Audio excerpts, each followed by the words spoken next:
Jungle Bob's Reptile World is now in its 11th year, and from the very beginning, we've had one mission, and that mission is to elevate the reptile industry and reptile ownership and reptiles themselves to the status of all the other animals out there. In the pet world, it's a dog and cat world, and we get it, but we think reptiles are the up-and-coming animal. We think they're the coolest things out there, and we've been trying to do that through education, through conservation by buying predominantly captive bred animals, and our educational outreach programs are a wild success.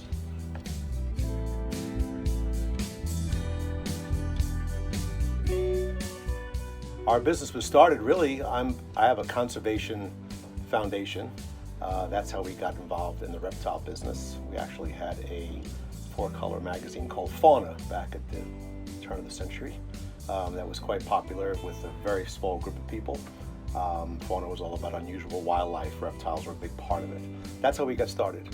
The store has still continued its education foundation, conservation foundation, by always doing the right thing by its customers, making sure we don't oversell people. We're trying to sell captive-born animals as much as we possibly can, and just elevating the reptile hobby to the rest of the pet industry. That's really what we're trying to do. Jungle Bob's expanded 2 years ago. We now have 2 locations. Our main store is in Selden, New York, where we have 3,000 square feet on heavily populated Long Island. The second store is a new concept. It's more of a Home Depot, Costco warehouse store.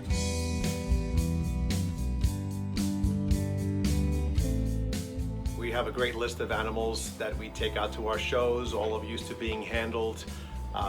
There's a wide list, but the number one animal, our mascot of our store, is Castro, the Cuban iguana. Want to meet him? Yeah. Castro. Hey, bud. Come on, bud. Come over and say hello. Castro's 21 years old. He's been in the store now for over 10 years, and he's dog tame. He's our ambassador to why reptiles as pets are a good idea, because I think he thinks he's a dog. Yeah, Jungle Bob's has been doing outreach programs before we were Jungle Bob's. I've personally been doing that for 20 years, but in the 11 years we are Jungle Bob's Reptile World, we've done well over 1,000 presentations in schools, camps, libraries, birthday parties, of course, senior citizens, festivals, you name it, we're there.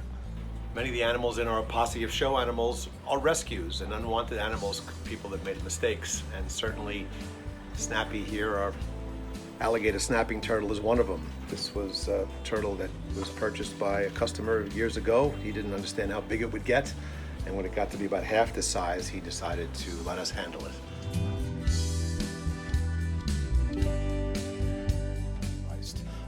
Our hearts are all in the quality products. We like to have, for example, vivariums are very popular now, but there's still some people that want to put a piece of newspaper down in a saucer from the cupboard.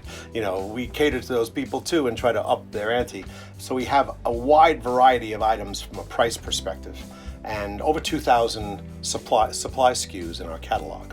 So that is far and away the most on the East Coast. I don't know of any other company, any other store that has anything like that. And I'm always on the forefront of the marketplace and the pet industry to try to see what's new. I go to all the big shows, Global, Super Zoo, and try to see what's coming out and what's happening.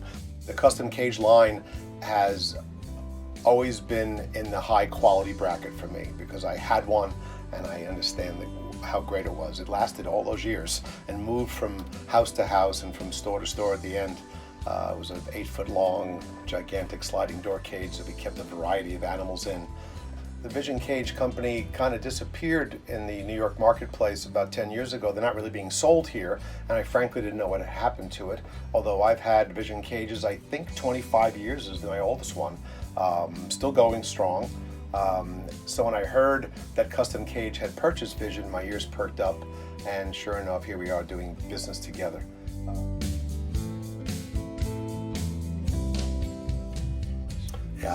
We really strive, and I'm very proud of the fact that the industry has moved since when I first was a hobbyist 30 years ago, where everything was wild caught. Now the predominant animals, the leopard geckos, the bearded dragons, the ball pythons, are predominantly, in the case of dragons, 100% captive born. So we're always on the outlook looking out for somebody that has that basement breeder. Many of the items we get are from those types of people. Many of our customers have turned into pretty quality breeders, and my two sons are pretty handy at it as well. It's just how much can you do? We pick our species. We've probably bred over 160 different species at our counting over the years. Some quite accidental by having a pair of animals in a cage and all of a sudden there's some eggs, but they did produce, and that's where we get a lot of our stock from. We try to stay away. We've never once imported a pile of animals from any country, not once, although the temptation's always there because the price point is there. But when I saw, in my travels to Costa Rica once, I saw the iguana farms down there, and I swore I'd never do it.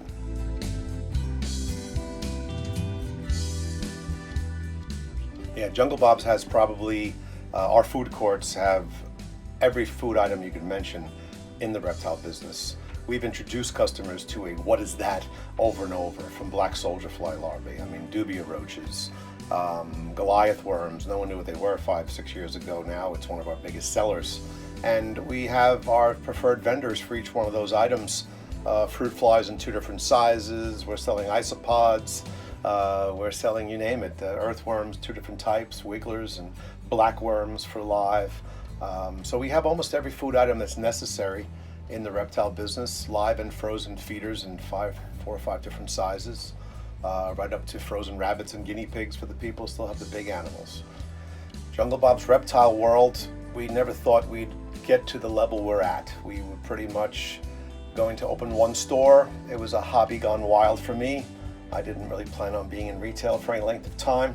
I thought we'd do it for fun and have some fun while operating it. But very early on, after I bought a going concern and put some money behind it and put some product in it, I saw the reptile marketplace growing.